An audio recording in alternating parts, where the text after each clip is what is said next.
Especiales de Cristiandad. Un espacio de investigación profunda, sin miedos, sin tabúes, para llegar al corazón de los problemas que aquejan a nuestra Santa Iglesia, a nuestra patria, a nuestra sociedad, a nuestras almas.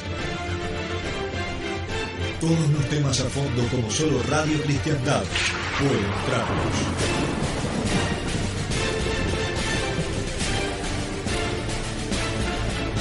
Especiales de Cristiandad.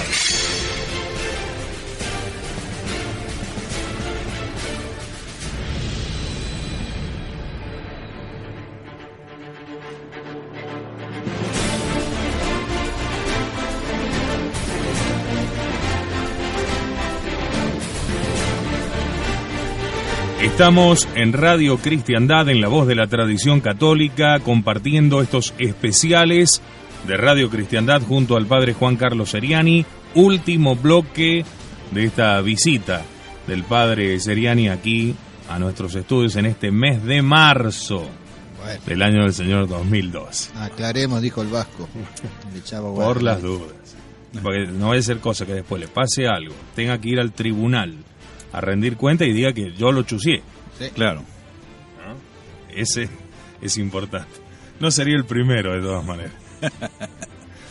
Bueno, Padre, muy bien. Estamos ahora por insertarnos entonces en la visión de San Luis María Griñón de Montfort al respecto. Sí, nosotros ya hemos hablado de esto, incluso encuentran todo el trabajo en el blog, ya lo hemos publicado. Aquí traigo solamente un pequeño resumen de el pensamiento de San Luis María, sin poner las citas de sus obras, especialmente el Tratado de la Verdadera Devoción, y hay dos importantes en el Secreto de María. Pero veamos cuál es el pensamiento, entonces veamos en el contexto de lo que vamos diciendo. Claro.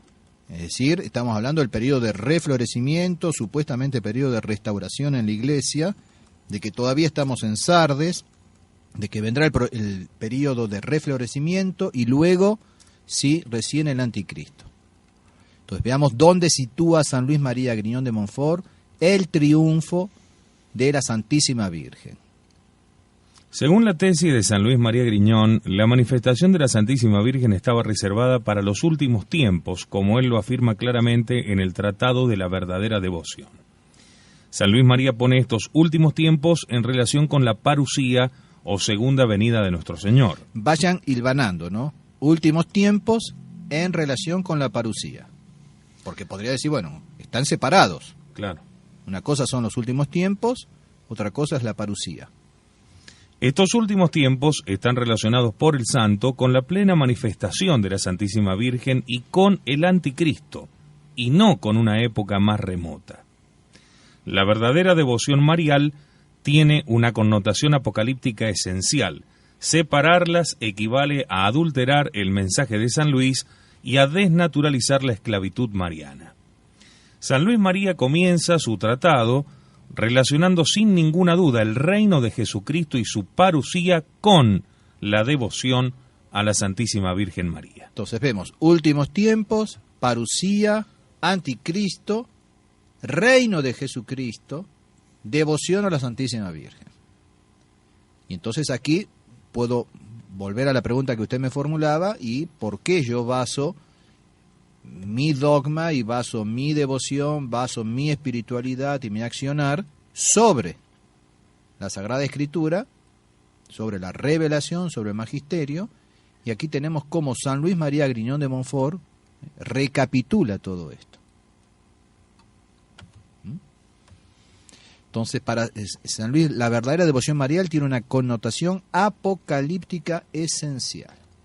Él comienza su tratado relacionando sin ninguna duda reino de Jesucristo y parusía con la devoción a la Santísima Virgen. O sea que la verdadera devoción a la Santísima Virgen a mí me tiene que llevar inmediatamente a la segunda venida de nuestro Señor y la instauración de su reino. San Luis María precisa, pues, la connotación íntima entre los últimos tiempos y la devoción mariana. La manifestación de la Virgen María es para el santo un hecho que señala claramente los tiempos apocalípticos, los últimos de los cuales nos hablan las Sagradas Escrituras. El santo asocia no solamente la manifestación y el conocimiento de María a la segunda venida de nuestro Señor, sino también que ésta tiene por finalidad hacer reinar a Jesucristo sobre la tierra. No solamente hacerlo venir, hacer reinar. Claro. Entonces, el santo asocia manifestación, conocimiento de María a la segunda venida, y esa segunda venida para hacer reinar a Jesucristo sobre la tierra. Insisto que yo suprimí aquí todas las citas, pero ustedes lo tienen en el blog, está en Radio Cristiandad, el trabajo ese que yo hice en base a San Luis María. El pensamiento del santo es claro y su expresión también. Por María llegará el reino de Jesús al fin de los tiempos después de su parusía. Para San Luis María el triunfo es por la parusía y por intermedio de la Virgen. San Luis María identifica parusía y reino de Cristo. Es totalmente claro que el triunfo debe venir por la intervención de Jesucristo en su parusía. Esto excluye el triunfo antes de la parusía, porque además el triunfo es el reino de Cristo sobre la tierra después de la segunda venida. El santo también identifica en sus escritos parusía con triunfo y con reino. Quien no comprenda que San Luis María enseñó esto, no comprende nada sobre la doctrina del santo. Ese es el resumen de todo ese trabajo, donde además cito al Padre Manuel, Fátima, etcétera. Perfecto. Y bueno, y para terminar con los autores sobre el tema del reflorecimiento, de la restauración, para último, también ya lo hemos visto hace poquito, hace un mes o 2 meses, a Monseñor Lefebvre. Entonces hay una serie de textos, primero Monseñor Lefebvre y el fin de los tiempos, y después concretamente aplicado a Roma. Pasamos rápidamente algunas de las citas de Monseñor Lefebvre. En primer lugar, referente a que Roma está en tinieblas. Es una homilía del 29 de junio de 1987 donde dijo: Roma está en tinieblas, en las tinieblas del error. Nos es imposible negarlo. No es un combate humano. Estamos en la lucha con Satanás. Debemos ser conscientes de este combate dramático, apocalíptico en el cual vivimos y no minimizarlo. En la medida en que lo minimizamos, nuestro ardor para el combate disminuye. Nos volvemos más débiles y no nos atrevemos a declarar más la verdad. Cualquier connotancia con la actualidad es mera coincidencia. ¿Sí? Sí. La apostasía anunciada por la Escritura llega. La llegada del anticristo se acerca. Es de una evidente claridad.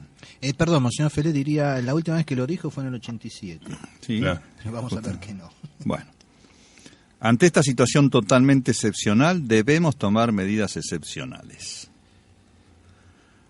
Tiempo de tinieblas, esto lo dijo en un artículo en Fideliter del año 1987, septiembre-octubre, los tiempos de las tinieblas y del descenso en la fe.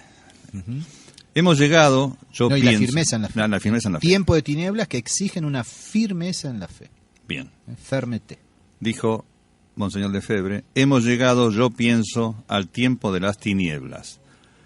Debemos releer la segunda epístola de San Pablo a los tesalonicenses, que nos anuncia y nos describe sin indicación de duración la llegada de la apostasía y de una cierta destrucción. Es necesario que un obstáculo desaparezca.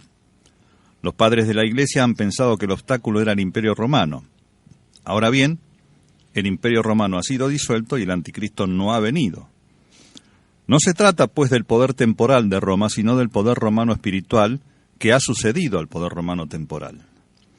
Para Santo Tomás de Aquino se trata del poder romano espiritual, que no es otro que el poder del Papa. Yo pienso que verdaderamente vivimos el tiempo de la preparación a la venida del Anticristo.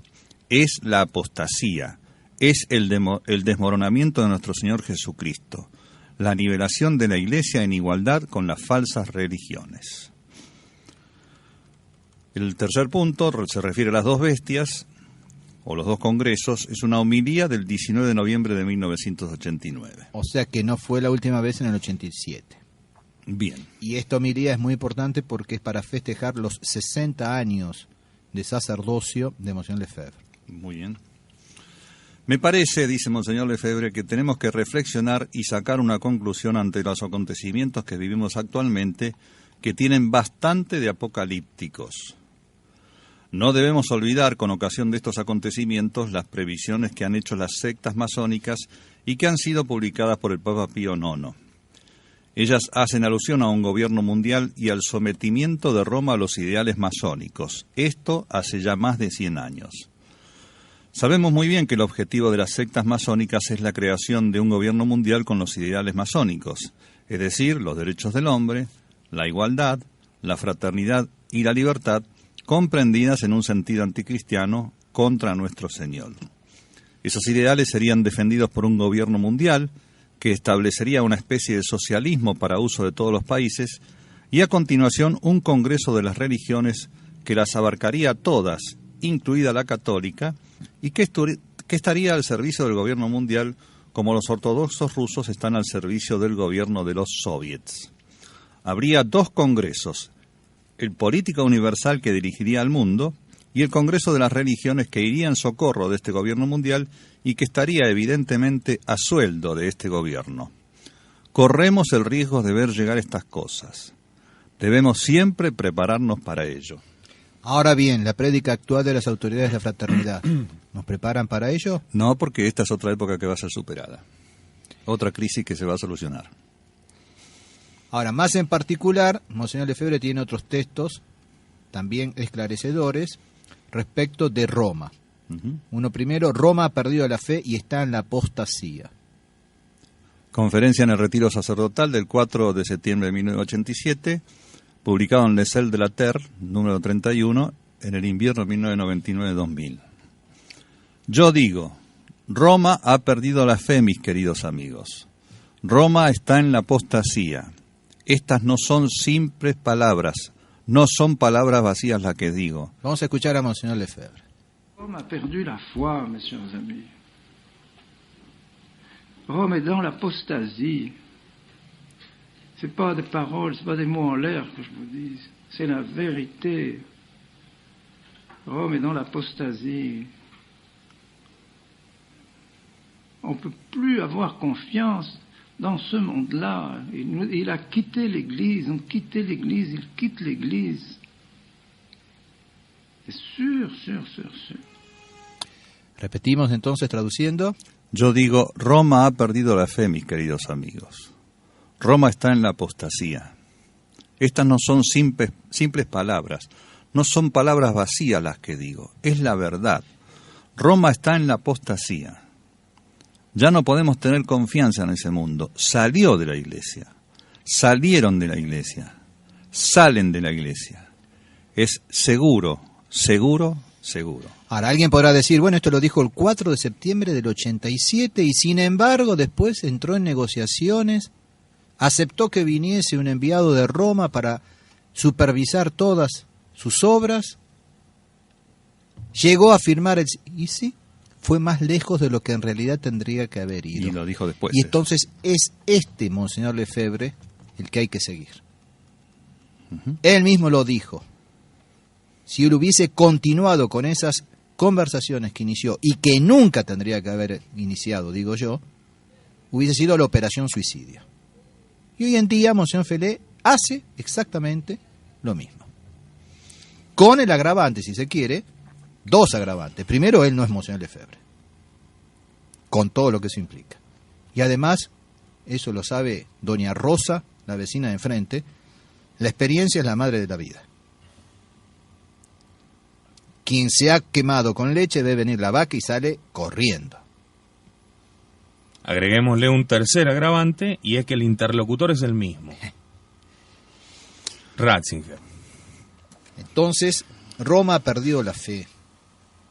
Pero si queda alguna duda, el día de las consagraciones episcopales del año 88, ahí, después de haber citado a León XIII, cita a la Santísima Virgen, las apariciones en Quito, y luego cita a Nuestra Señora en La Salette. Escuchemos, leamos primero y después vamos a escuchar a Monseñor Lefebvre su propia voz. No sé si usted quiere decir algo primero. No, estaba hablando del pasaje que escuchamos antes, Sí. el tono de pena y de angustia con que habla Monseñor sí, Lefebvre. sí. Es notable. Es O sea, notable. es alguien que tiene encarnado eso. Está angustiado. ¿Eh? Bien, en la homilía del 30 de junio de 1988 dijo: León XIII, en una visión profética que tuvo, dijo que un día la sede de Pedro sería la sede de la iniquidad. Lo dijo en uno de sus exorcismos, en el exorcismo de León XIII. ¿Es hoy? ¿Mañana? No sé. En todo caso ha sido anunciado. La iniquidad puede ser sencillamente el error. El error es una iniquidad. No profesar ya la fe de siempre, no profesar ya la fe católica es un grave error. Si hay una gran iniquidad es precisamente esa. No solamente el Papa León XIII ha profetizado estas cosas, sino Nuestra Señora. Ustedes conocen las apariciones de La Salette, donde Nuestra Señora dijo que Roma perderá la fe, que habrá un eclipse en Roma. Eclipse. Adviertan lo que eso puede significar viniendo de parte de la Santísima Virgen. Escuchemos a Monseñor Lefebvre. Et puis enfin, vous connaissez bien les apparitions de La Salette, où Notre-Dame dit que Rome perdra la foi, qu'il y aura une éclipse à Rome. Y después, Monseñor, después de haber hecho referencia a La Salette, viene y termina con el secreto de Fátima. Y finalmente el secreto de Fátima, más cercano a nosotros. Sin duda que el tercer secreto de Fátima debía hacer alusión a estas tinieblas que han invadido Roma. Estas tinieblas que invaden el mundo desde el concilio. Estos son hechos sobre los que, me parece, podemos también apoyarnos. Fíjense, son hechos. Uh-huh. No son dichos, son hechos, sobre los que, me parece, podemos también apoyarnos. Bueno, con eso yo creo que tenemos 9 testimonios. Insisto, me queda, para sacarme el gusto yo personalmente, resumir lo del padre Emanuel, lo de Joseph Pieper, lo de el cardenal Pi, al menos entre los católicos. Hay cosas interesantes también en Dostoyevsky y en Soloviev, sobre la cuestión de si habrá o no un periodo de restauración. Pero creo que queda bien claro de que Sardes se terminó, de que no habrá tal restauración y que ya estamos en Filadelfia. Que nos queda entonces ahora capítulo 3 del Apocalipsis, versículos 7 a 12. Apenas 6 versículos. Volvemos a reiterar que en Tiatira es el mensaje más largo. Filadelfia entonces dice, escríbele al ángel de Filadelfia. Esto dice el santo, el veraz, el que tiene la llave de David, el que abre y nadie puede cerrar, que cierra y nadie puede abrir. Conozco tus obras. He aquí que he abierto ante ti una puerta abierta que nadie puede cerrar. Es una redundancia como que veíamos ayer, Moriré dentro del hebraísmo. Sí. Porque no obstante tu debilidad has guardado mi palabra y no has negado mi nombre. He aquí que te voy a entregar a algunos de la sinagoga de Satanás, de los que se proclaman judíos y no lo son, sino que mienten. Yo haré que vayan a postrarse delante de tus pies, para que sepan que yo te he amado. Por cuanto has guardado las palabras de la paciencia mía. Ahí yo pongo otras traducciones. Por cuanto has guardado la palabra de la paciencia mía, o has guardado mi consigna de paciencia, o has guardado la paciente esperanza en la venida de Cristo, o has guardado la consigna de mi paciencia. Son otras versiones, otras traducciones que hay. Después vamos a volver sobre esto cuando hagamos el exégesis, pero quise intercalarlas ahí entre corchetes, en más chiquito y en negrita. Cada uno tome lo que quiera. Bien. Entonces, por cuanto has guardado la palabra de la paciencia mía, también yo te guardaré de la hora de la prueba, esa hora que ha de venir sobre el mundo entero para probar a los habitantes de la tierra. Vengo pronto. guarda con firmeza lo que tienes para que nadie te arrebate la corona. Del vencedor haré una columna en el templo de mi Dios, del cual no saldrá jamás, y sobre él escribiré el nombre de mi Dios y el nombre de la ciudad de mi Dios, la nueva Jerusalén, que baja del cielo, enviada por mi Dios, y mi nombre nuevo. Quien tiene oídos, escuche lo que el Espíritu dice a las iglesias. Con eso solo que acabamos de leer al final, quien tiene oídos, escuche. Porque del vencedor haré una columna en el templo de mi Dios. Del vencedor en esta iglesia, en esta etapa, en este periodo. Y ese vencedor en este periodo pasará entonces a constituir, como decíamos siempre, el pequeño rebaño y los fundamentos de la próxima iglesia, que es la de la Odisea. Pero entonces el triunfo no es en la Odisea. En la Odisea es el gozo del triunfo. Pero al vencedor, por cuanto has guardado la palabra de la paciencia mía, yo te guardaré de la hora de la prueba, esa hora que ha de venir sobre el mundo. Y al vencedor, entonces, la prueba no es en la Odisea, es ya en Filadelfia. Eso solo ya nos tendría que aclarar. Entonces, cuando leamos esto y meditemos, el mensaje está dirigido a nosotros. Es decir, al periodo de la Iglesia que comenzó con la Revolución Francesa. Entonces, así como cuando se le preguntó a San Pío X qué nombre quería llevar al ser elegido papa, dijo Pío, porque son los papas que más han sufrido últimamente. Hablando de un Pío VI, un Pío VII, Pío VIII, Pío IX, quiero llevar ese nombre. Entonces comienzan el periodo de los grandes mártires, de los preludios del Anticristo, que serán los más grandes mártires de toda la historia de la Iglesia.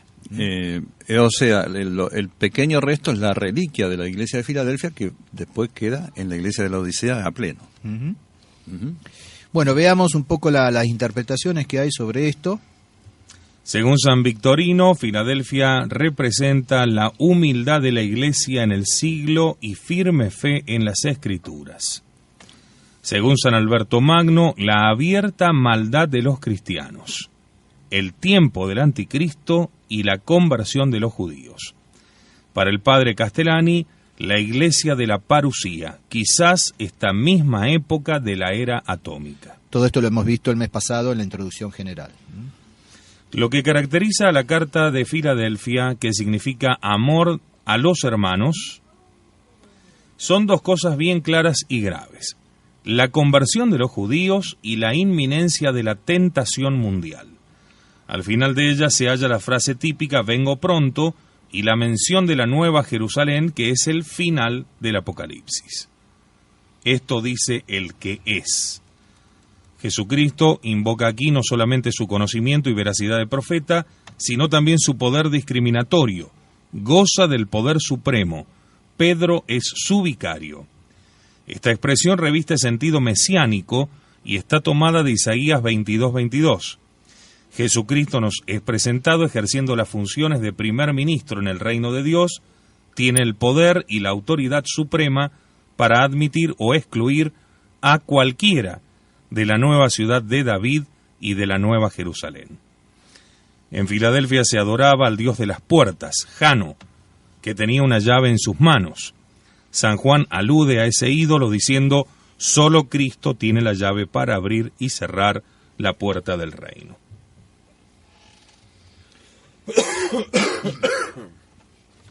Entonces se habla de una puerta abierta, el versículo 8. San Pablo usa la expresión puerta abierta para indicar el apostolado y la posibilidad de conversiones. Por ejemplo, 1 Corintios 16:9, 2 Corintios 2:12, Epístola a los Colosenses 4:3. Se me ha abierto una puerta grande y eficaz. Y habiéndoseme abierto una puerta en el Señor, para que Dios nos abra una puerta para la palabra, a fin de anunciar el misterio de Cristo. Entonces esa promesa, que nadie podrá cerrarla, es tanto más preciosa cuanto que se trata de un tiempo de apostasía muy avanzada. pues anuncia ya la gran persecución. Y la debilidad nos muestra la humildad de los apóstoles de los últimos tiempos, que como San Pablo estarán reducidos a ser la basura de este mundo. Y que sin espíritu de suficiencia propia contarán solamente con la gracia. Y eso también hace alusión a esos misioneros de los últimos tiempos, a los cuales hace alusión San Luis María Griñón de Montfort, y la oración abrazada de San Luis María, pidiendo justamente apóstoles para su congregación. El versículo 9 son palabras tomadas de Isaías, capítulo 60, versículo 14. Decía: vendrán a ti encorvados los hijos de los que te humillaron, y se postrarán a las plantas de tus pies todos los que te despreciaron, y te llamarán ciudad de Yahvé, Sión del Santo de Israel. Hace alusión a que, he aquí que te voy a entregar a algunos de la sinagoga de Satanás, de los que se proclaman judíos y no lo son, sino que mienten. Yo haré que vayan a postrarse delante de tus pies, para que sepan que yo te he amado. Hace alusión a la conversión de los judíos. Ese versículo 9, haciendo referencia a las palabras de Isaías, capítulo 60, versículo 14. También la conversión de los judíos en los últimos tiempos está anunciada por San Pablo en forma categórica en la carta a los Romanos 11, 25 hasta el 32. Y ahí viene el famoso versículo 10, que también nos tiene que llenar de ánimo y de un santo fervor, un santo celo. Por cuanto has guardado la palabra de la paciencia mía, traduce Straubinger. Por cuanto has guardado mi consigna de paciencia, traduce Pirot. Por cuanto has guardado la paciente esperanza en la venida de Cristo, traduce Holzhauser. Holzmann. Por cuanto has guardado la consigna de mi paciencia, traduce Castellani. Pero en definitiva, hay algo que guardar, hay algo que conservar, y que reiteradamente se está haciendo a partir de Tiatira, de Sardes y en Filadelfia. Hay algo que se ha recibido y que hay que guardarlo. La palabra de la paciencia mía, mi consigna de paciencia, la paciente esperanza en la venida de Cristo.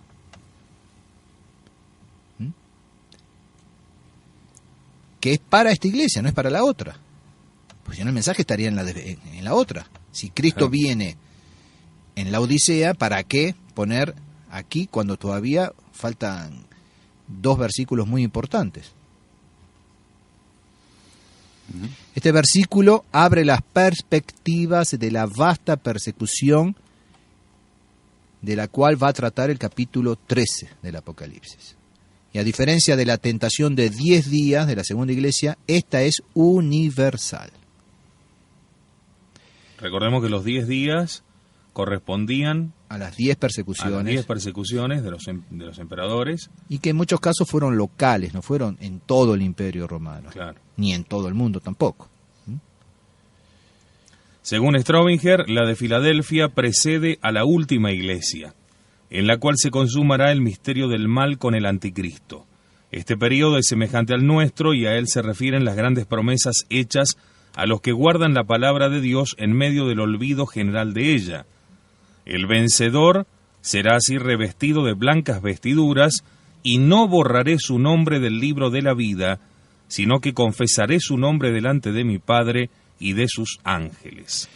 Cabe aclarar por las dudas, sobre todo para el que escucha y no lee, según Straubinger, la de Filadelfia precede a la última iglesia, en la cual se consumará, no es en la última iglesia, sino en la de Filadelfia. Claro. O sea, en la iglesia de Filadelfia se consumará el misterio del mal con el anticristo. No es que la iglesia de Filadelfia preceda a la última iglesia, en la cual se va a consumar. Okay. No es lo mismo, ¿no? No es lo mismo. La coma cambia todo el sentido. Pronto vengo, guarda firmemente lo que tienes para que nadie te arrebate la corona. Hay que recordar. Pronto vengo. Pronto vengo. Guarda firmemente lo que tienes. Una nueva exhortación a guardar la tradición. Pero aquí además le agrega una consecuencia. Ujú. Para que nadie te arrebate la corona. Es decir, que si no tienes lo que tienes que tener, Perderás. no entrarás al reino. Incluso lo que tienes te será quitado. Hmm. Incluso lo que tienes te será quitado. Entonces, no confiemos tanto en lo que tenemos. Vengo pronto. La palabra que abre y cierra el Apocalipsis. Mantén lo que tienes. Otra vez la consigna del tradicionalismo. No es tiempo ya de progreso, cambio o evolución. Es importante también de notar que no hay reproches para esta iglesia, ¿Por qué? Ya lo hemos dicho para la segunda iglesia. porque ya en sí mismo ya tiene su Está peso, la su persecución. castigo, claro, No, castigo no, es la persecución. Es la persecución. Ya es bastante. No hay reproche para esta iglesia. Del vencedor haré una columna en el templo de mi Dios, del cual no saldrá más. Esto es lo mismo que sostener la verdadera fe en los tiempos de apostasía, tal como se puede ver en San Mateo 24:24, San Lucas 18:8, Segunda Tesalonicenses 2:3. El padre Castellani concluye así: me parece que la alusión a la parusía cercana está aquí, y que no cabe otra alguna. Nuestra prodigiosa era atómica parece ser la última del ciclo histórico. Lo malo es que no sabemos cuánto durará. Los judíos se han reunido en una pequeña nación, parte de ellos, pero no parecen por ahora muy cercanos a la conversión en masa, ni mucho menos. Que los últimos tiempos estén ligados con la famosa energía nuclear o uránica, fuego del cielo, parece claro, y lo vemos en las visiones 15 y 17. Sin embargo, notemos que muchos ven en Filadelfia la iglesia anterior al período parusíaco. Bilot y sus discípulos, por ejemplo. San Alberto Magno, empero, la ve en el tiempo del anticristo. En esta interpretación, la sexta iglesia, Filadelfia, no es sino el final de este ciclo humano, y la séptima iglesia, el comienzo de otro ciclo o edad de oro. Que a mí me parece que coincide perfectamente con el último versículo. El versículo 12 incluye varias cosas. Del vencedor haré una columna en el templo de mi Dios, del cual no saldrá más. Y sobre él escribiré el nombre de Dios y el nombre de la ciudad de mi Dios, la nueva Jerusalén, la que desciende del cielo, viniendo de mi Dios. Y el nombre mío nuevo. O sea, que hace referencia a que es en esta iglesia que va a venir la Jerusalén, de la cual habla el capítulo 21-22 del Apocalipsis. Que eso engancha perfectamente, no sé si han leído, recuerdan, en von Ristel, el arrebato de la iglesia. Claro. Coincidiría perfectamente. Bueno, llegamos a la última iglesia, la Odisea, capítulo 3 del Apocalipsis, versículos 14 a 22. Al ángel de la iglesia de la Odisea escríbele: esto dice el Amén, el testigo fiel y veraz, el principio de la creación de Dios. Conozco tus obras, no eres ni frío ni caliente, ojalá fueras frío o caliente. Ahora bien, puesto que eres tibio y no frío ni caliente, comenzaré a vomitarte de mi boca. Pues tú dices, soy rico, me he enriquecido, de nada tengo necesidad.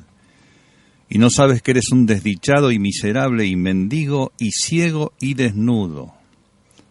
Te aconsejo que para enriquecerte compres de mi oro acrisolado al fuego y vestidos blancos para que te cubras y no quede al descubierto la vergüenza de tu desnudez, y colirio para ungir tus ojos a fin de que veas.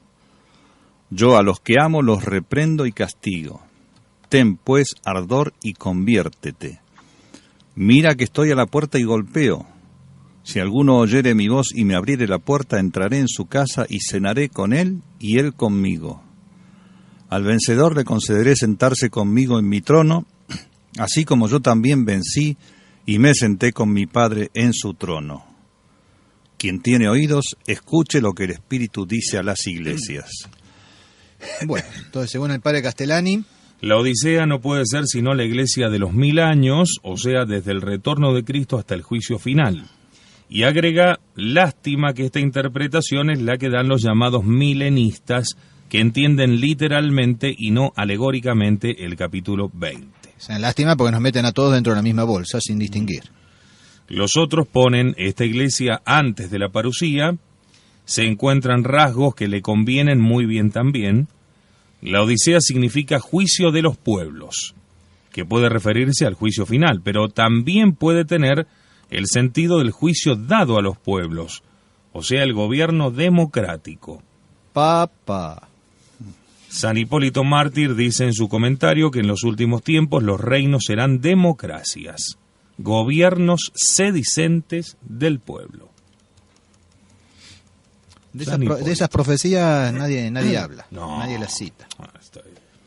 Pecado mortal. No es políticamente correcto. El amén, el testigo fiel y veraz, la verdad misma.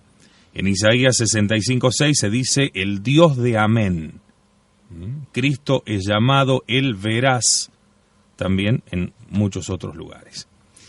El principio de la creación de Dios es también por lo mismo su fin y su consumación. Conozco tus obras, no eres ni frío ni caliente. Algunos ven en la tibieza una alusión a las aguas de las termas de la Odisea, que son imagen de ese estado espiritual falto de amor e ideal en que esa iglesia se arrastra en una mediocridad contenta de sí misma, y que es peligrosísimo para el alma y termina por conducirla al abismo de todos los excesos. La primera encíclica del Papa Pío XII reproduce este tremendo pasaje y dice: ¿no se le puede aplicar a nuestra época esta palabra del Apocalipsis? La tibieza irá invadiendo esta iglesia, que realmente se creerá rica, y llegará un tiempo en que no tendrá ni la frialdad del paganismo, que es susceptible de ser calentado, ni el calor prístino de la caridad cristiana. Pero está en la boca de Cristo. Es el reino de Cristo confesado por todos, pero no vivido.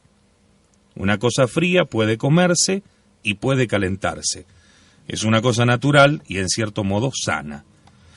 Pero en los últimos tiempos se resfriará la caridad de muchos, dejándoles convertidos en esa cosa nauseante que hoy vemos, el neopaganismo con barniz de cristianismo, cosa de asco. El neopaganismo es apostasía larvada, es haber rechazado a Dios y lo sobrenatural, conservando el ropaje de la fe católica, convertido en estética, convención, rutina y mitología.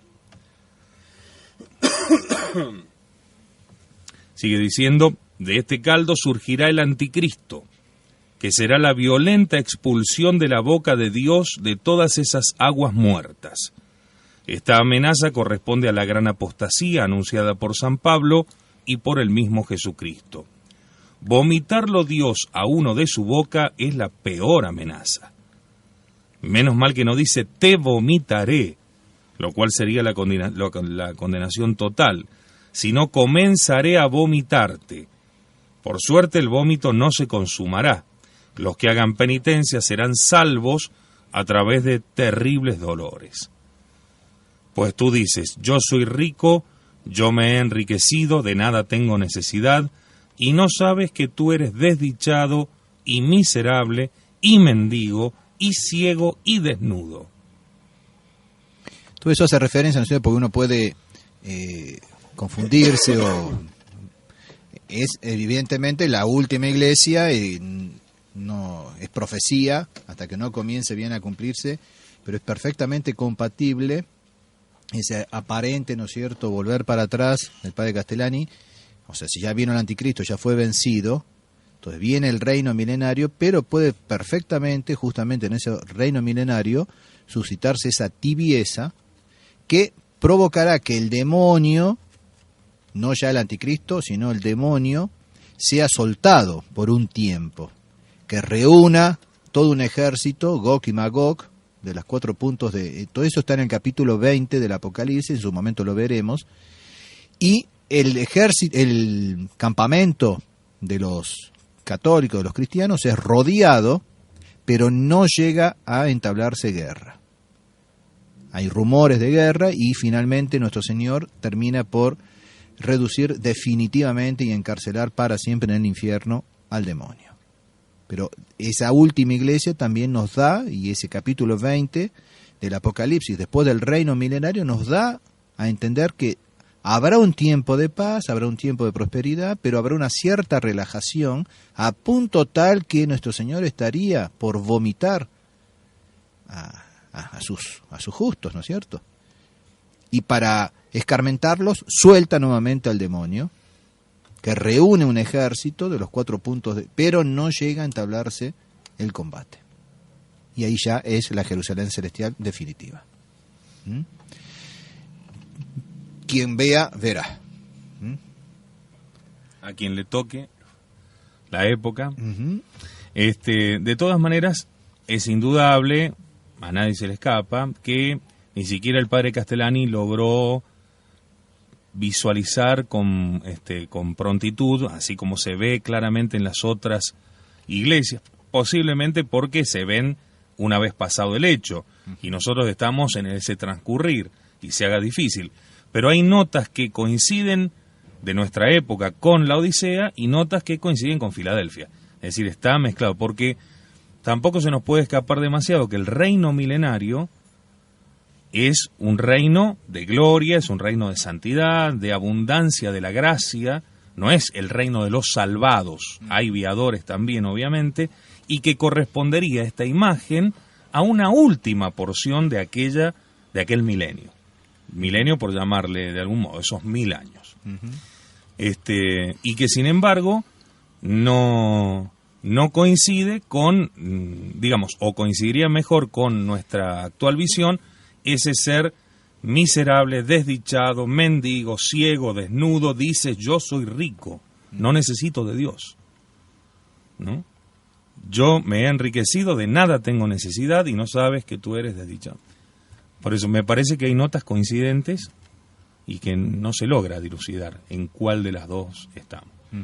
Porque también esos 1000 años, con un final así tan abrupto, que va a existir. Yo creo que hay, por supuesto, tampoco no es todo clarísimo ni todo aceptable así a rajatabla, pero yo creo que también hay cosas muy luminosas en Bar Ristel respecto de esto. Con la cuestión del arrebato de la iglesia y demás, hay cosas interesantes. Pero lo que no puede quedar lugar a dudas, no puede dejarle... que no estamos en Sardes. No, eso está claro. Eso está clarísimo. Y bueno, y estamos en Filadelfia. Entonces, ¿cómo va a terminar Filadelfia? ¿Cómo va a comenzar Porque ciertamente hay notas de Filadelfia que tampoco se han terminado de cumplir. Es decir, no podemos decir que estamos en la Odisea. No, de ninguna manera. No. Eso segurísimo que no. Acá la duda es cómo se pueden aplicar todas estas cosas de la Odisea a lo que sería después del triunfo sobre el anticristo. Incluso lo que acaba de decir el padre Castellani, ¿no es cierto? O sea, le da a entender como que el anticristo va a venir en la Odisea. Entonces, que puede ser que la Odisea sea en un comienzo el triunfo definitivo de nuestro Señor sobre el anticristo y el falso profeta, el encarcelamiento del anticristo, un periodo justamente de prosperidad y más que lleve a la gente a una relajación moral, etcétera, un entibiamiento, la amenaza entonces del vómito, soltando al anticristo nuevamente, y después sí ya la resolución final. Puede ser. Sí. Veremos, sí. veremos. Aquí en la Odisea ya no se lo escucha decir vengo pronto ni... No, y quien va leyendo el Apocalipsis también ha sido suprimido el que era, el que es, el que vendrá. El viniéndose. No, el viniéndose ya es el que era y el que es. Ni el guarda lo que tienes, vengo pronto, también desaparece. Al contrario, te aconsejo que compres oro acrisolado, etcétera. Estoy a la puerta y llamo. Indica el modo de convertirse y hacer penitencia.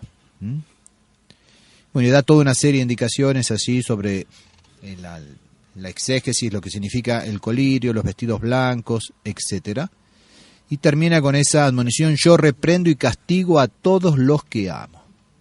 Ten pues ardor y conviértete, mira que estoy a la puerta y llamo.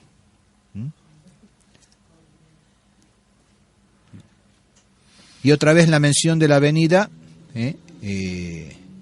estoy a la puerta y llamo, que ya es presencia, estoy a la puerta. Claro.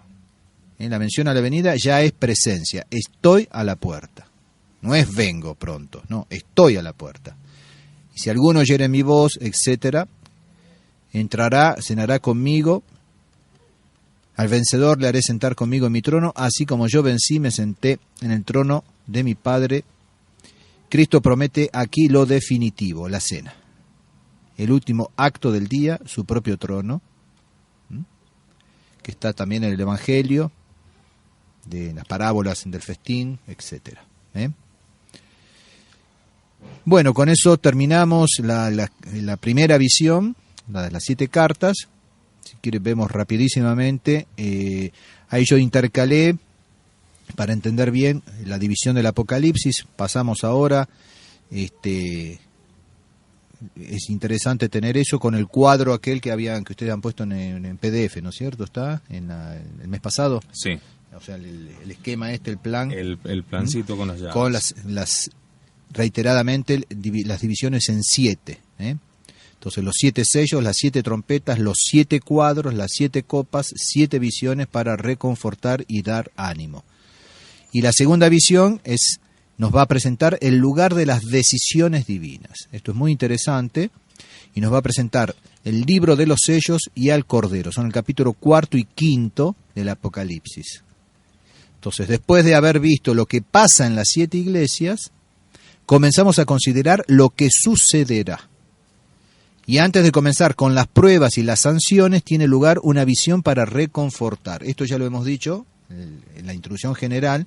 Normalmente, después de una admonición, una exhortación, de una presentación de algo realmente fuerte, duro, San Juan intercala una visión para reconfortar, para dar ánimo, para dar optimismo. Entonces, antes de comenzar con las pruebas y con las sanciones, tiene lugar una visión para reconfortar. Y esta visión nos hace ver el lugar de las decisiones divinas. El capítulo 4.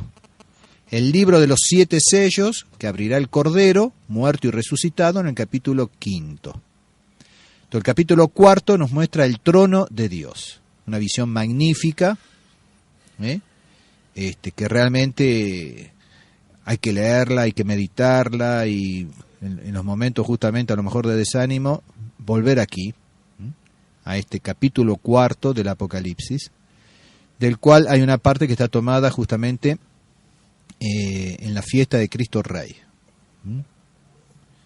Entonces dice, después de esto tuve una visión. He aquí una puerta abierta en el cielo, y aquella voz que había oído antes, como voz de trompeta que hablara conmigo, dijo: sube acá y te mostraré las cosas que han de suceder después de estas. Entonces, sube acá. Entonces, la primera visión de las 7 iglesias era en la tierra. Esta va a ser en el cielo. ¿Se acuerdan que les dijimos el mes pasado?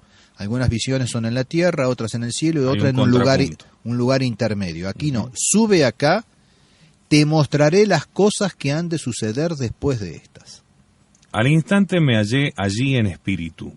Vi un trono erigido en el cielo y uno sentado en el trono. El que estaba sentado era de aspecto semejante al jaspe y al sardónico, y un arco iris alrededor del trono de aspecto semejante a la esmeralda. Vi 24 tronos alrededor del trono, y sentados en los tronos a 24 ancianos con vestiduras blancas y coronas de oro sobre sus cabezas. Del trono salían relámpagos, voces y truenos. Delante del trono había 7 lámparas de fuego encendidas, que son los 7 espíritus de Dios. Delante del trono como un mar de vidrio semejante al cristal. En medio del trono y en torno al trono 4 vivientes, llenos de ojos por delante y por detrás. El primer viviente era semejante a un león, el segundo viviente semejante a un becerro, el tercer viviente con rostro como de hombre, el cuarto viviente semejante a un águila que vuela. Los 4 vivientes tienen cada uno 6 alas, están llenos de ojos todo alrededor y por dentro, y repiten sin descanso día y noche: Santo, Santo, Santo, el Señor Dios, el Todopoderoso, aquel que era, que es y que va a venir.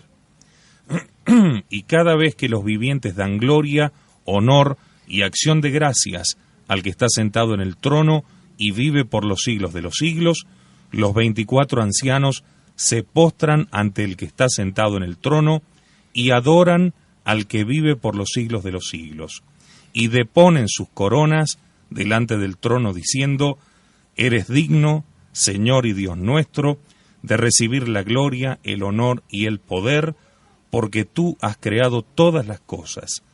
Por tu voluntad tuvieron ser y fueron creadas. Es magnífico esa visión. El que diga que el Apocalipsis desanima o es pesimista es porque no leyó esto. O si lo leyó no lo entendió. Lo que pasa es que esto es en el cielo y ellos quieren el trono en la tierra, padre. Sí, bueno, espera.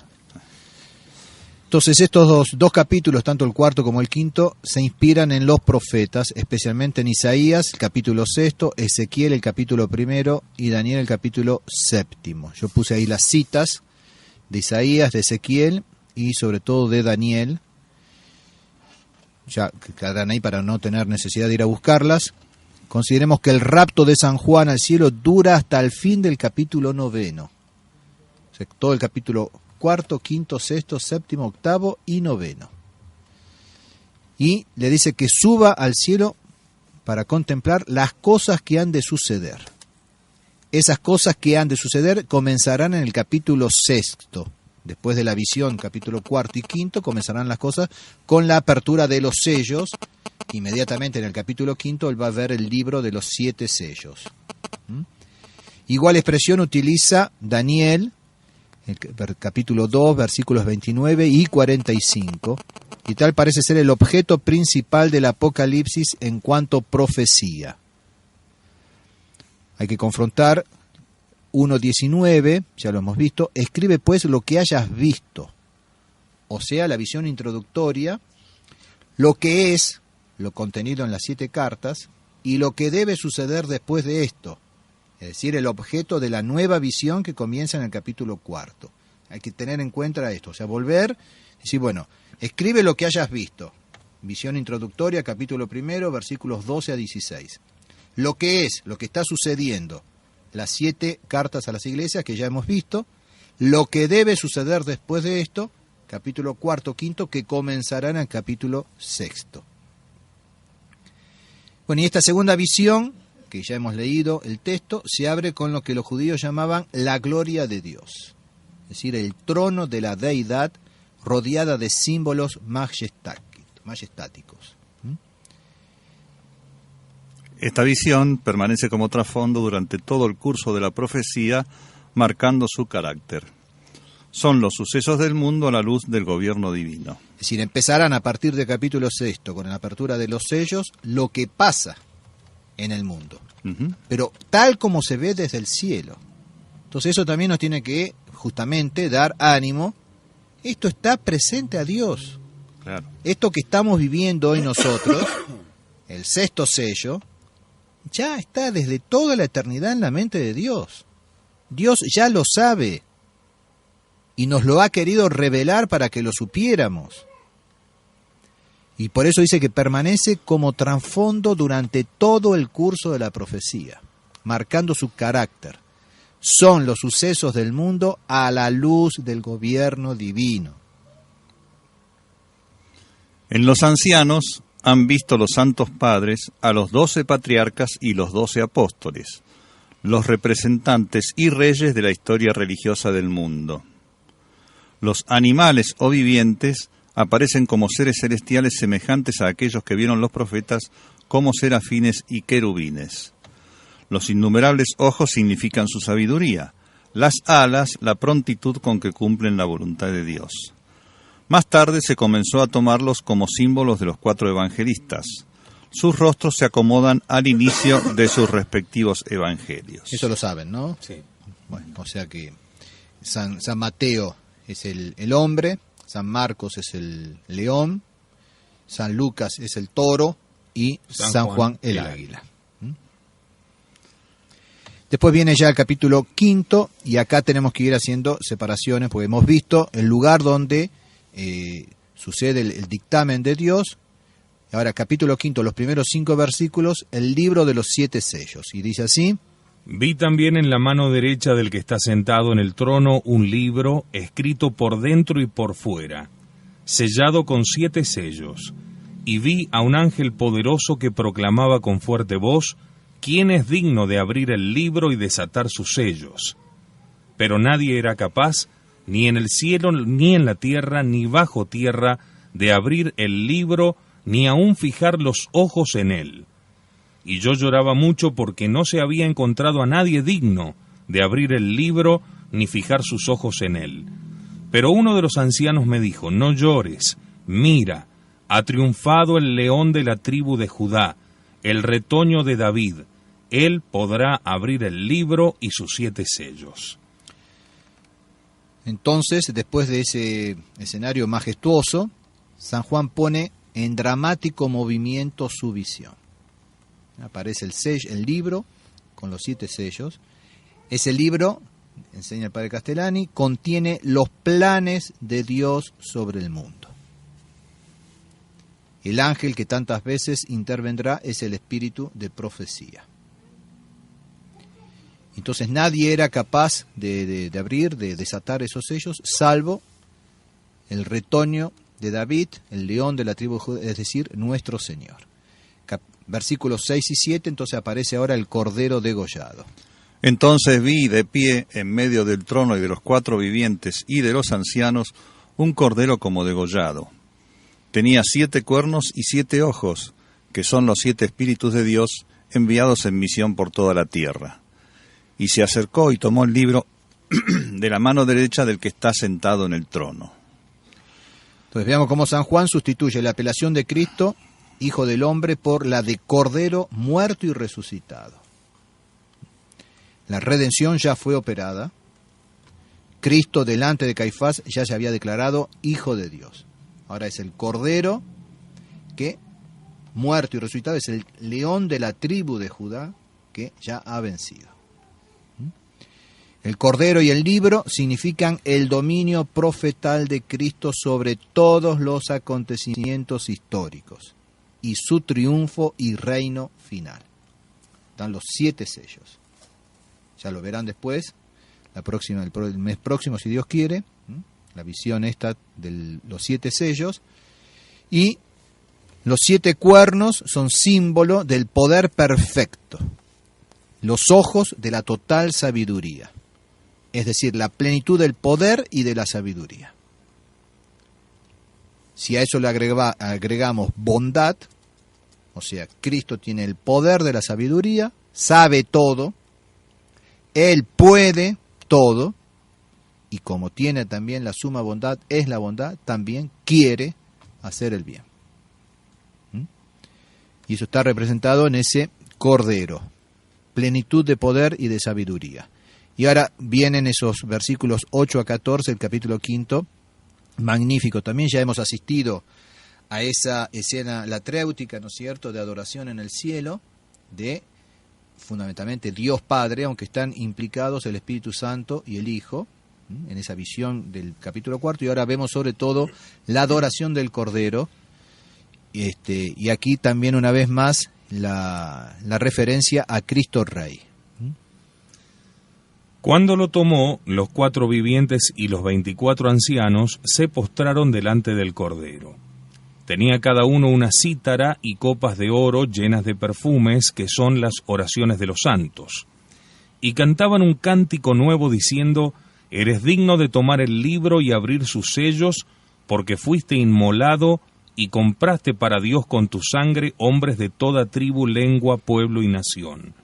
Y has hecho de ellos, para nuestro Dios, un reino de sacerdotes, y reinarán sobre la tierra. Y en la visión oí la voz de una multitud de ángeles, alrededor del trono de los vivientes y de los ancianos. Su número era miríadas de miríadas y millares de millares, y decían con fuerte voz: digno es el Cordero que fue inmolado de recibir el poder, la riqueza, la sabiduría, la fuerza, el honor, la gloria y la alabanza. Ese es el introito de la misa de Cristo Rey. Y toda criatura del cielo, de la tierra, de debajo de la tierra y del mar, y todo lo que hay en ellos, oí que respondían: al que está sentado en el trono y al Cordero, alabanza, honor, gloria y el imperio por los siglos de los siglos. Y los 4 vivientes decían amén, y los ancianos se postraron para adorar.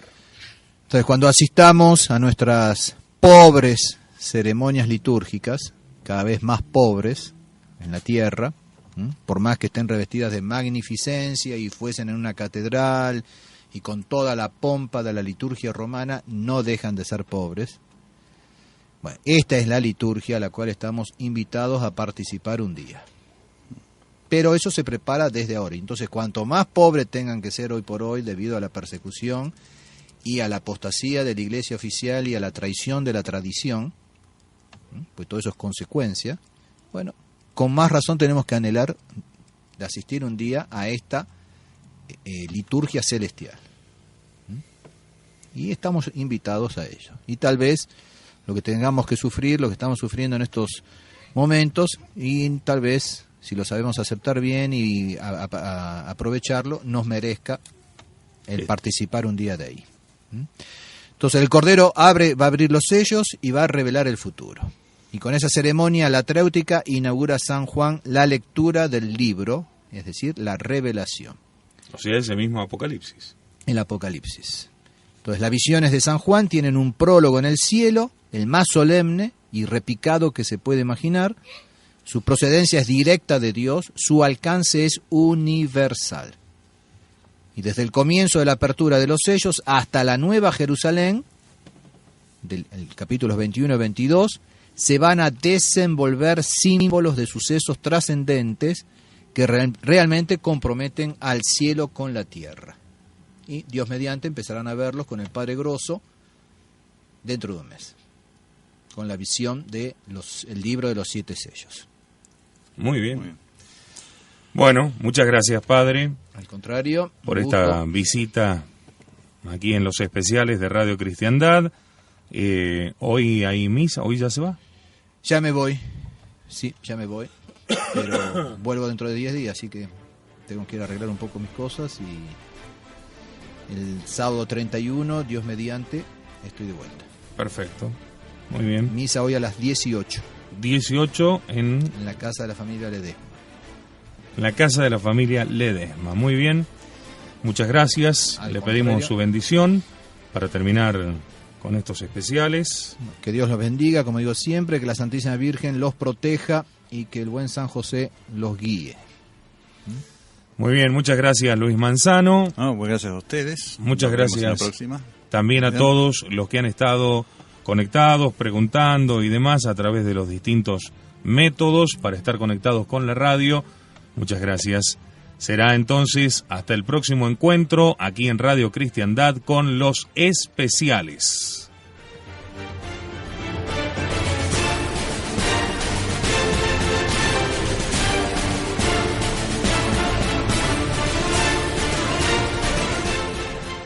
Especiales de Cristiandad. Un espacio de investigación profunda, sin miedos, sin tabúes, para llegar al corazón de los problemas que aquejan a nuestra Santa Iglesia, a nuestra patria, a nuestra sociedad, a nuestras almas. Todos los temas a fondo como solo Radio Cristiandad puede mostrarnos.